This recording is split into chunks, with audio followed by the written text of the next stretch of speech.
Action.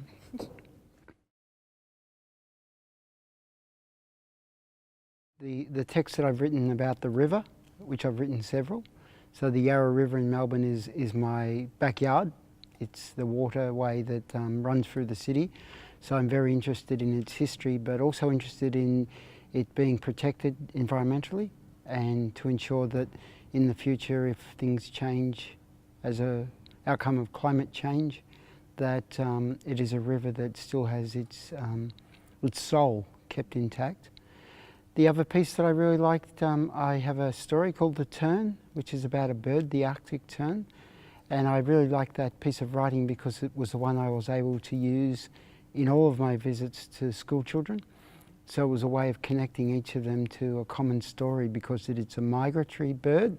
So even though the bird nests in Australia and has nesting chicks in Australia, the bird flies back to Northern Hemisphere over Europe.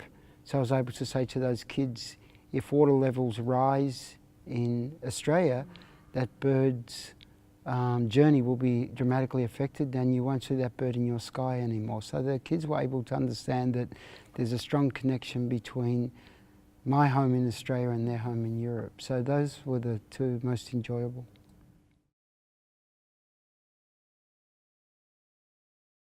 I think all texts are personal. I mean, sometimes that I would write pieces which were more about information about climate. Sometimes I would write pieces about the terrible political situation in Australia. But all of those are really about my personal engagement with the issue. So that sometimes you are telling your own story, sometimes you are not telling your own story, but I think that is still a very personal view, in my case, because my political and creative interests are interlinked.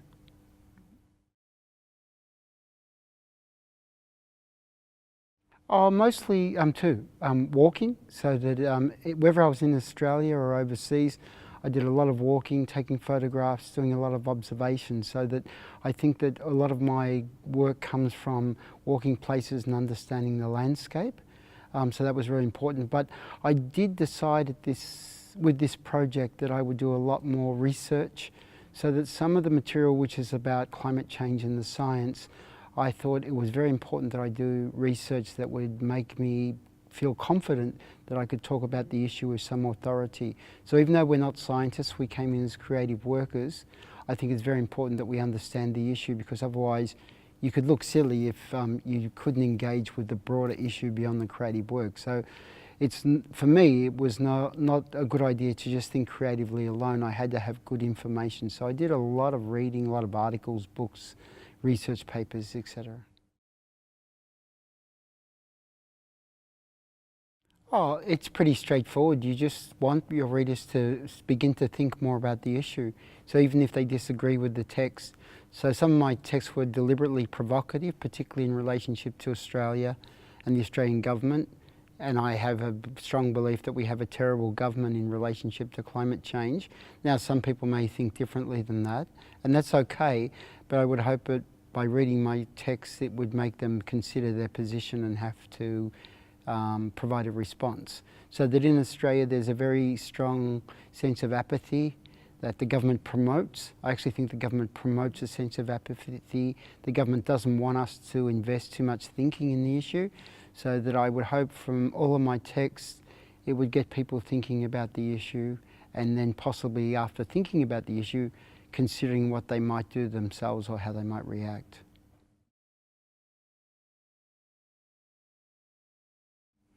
In some ways, one of the things that surprised me was that the view of climate change being a particularly major issue in Australia, but not in Europe for some people.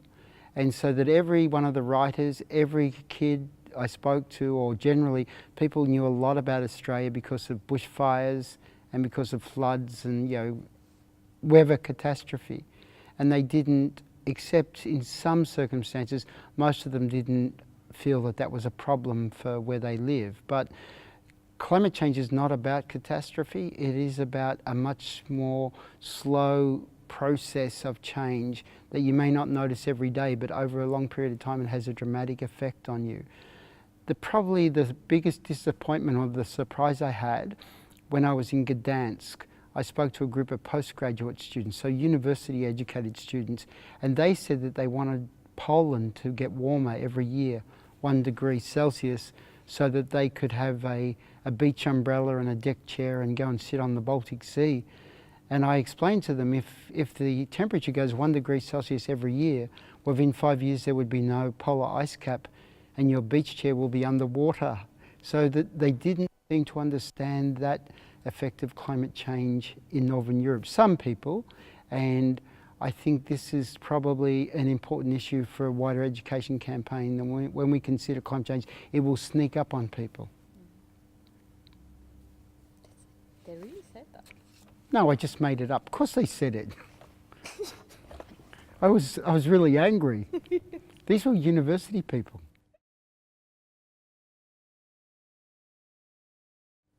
The countries chosen and the authors and the students were fantastic, really fantastic.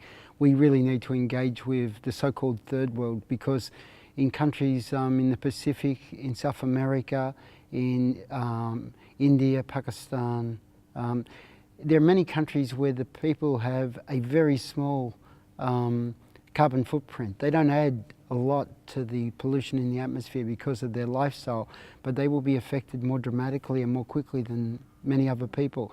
So in the Pacific, some Pacific islanders, their homes are already threatened by rising sea levels, and they may lose their whole country within years. So I think it's very hard for those people to have a voice. It's very hard for those communities to get their message to the wider global community.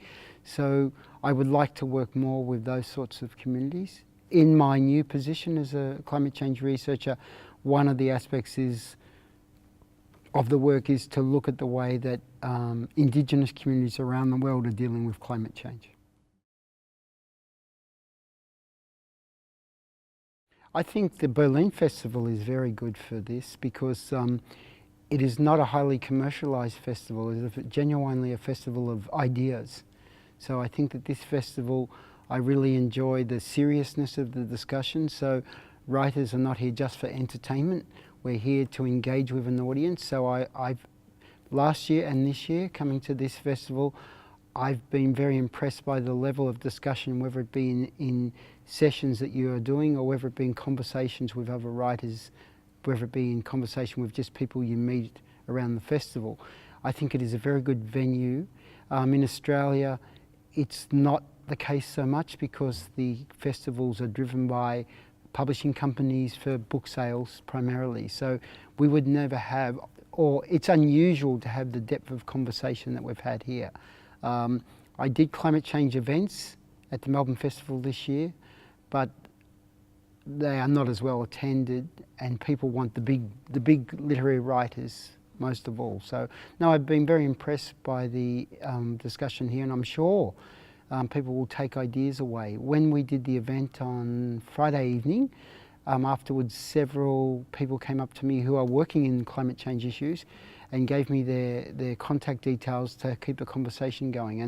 And they were very impressed with the creative writers, and they did see a clear link between the creative workers, science and ideas. So I think in the case of weather stations being linked to the Berlin Festival, I think it's been very impressive. In Australia, we, at the Whittler Centre, in my position, we provided a lot of information to Australian festivals about what I was doing. None of them asked for us to attend their festivals as a discussion. So I think that's indicative of a culture that looks at writing too much as entertainment. Oh, easily watching the young people perform here. I think that we asked a lot of questions at the start of the project of how much energy or how much impact we would have as writers. And once I visited all the schools, I was really impressed by the kids, but seeing the kids on stage talking about the issues in a very creative way, that probably is the most satisfying moment, certainly, that I had.